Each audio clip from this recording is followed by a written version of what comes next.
Това е втората серия на 400 метра, втора пътека Юрий Божидаров ЦСКА, в трета Мартин Драганов Берой, в четвърта Велин Коваленко от Берой, в пета Данаил Стоянов Експрес, в седма Александър Тодоров Берой и в осма е Петко Коларов Атлетик.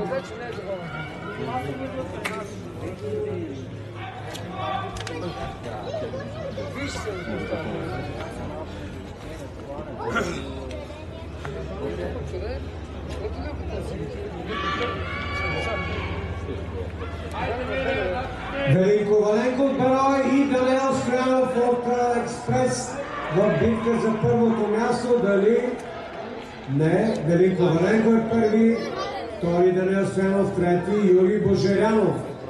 И 47 секунди и 20 стотни. Това е личен резултат за Велин Коваленко и също за Данаил Стоянов е личен резултат. Нека ви чакаме официалните резултати и чудесно завръщане на Юрий Божерянов с трето място в серията.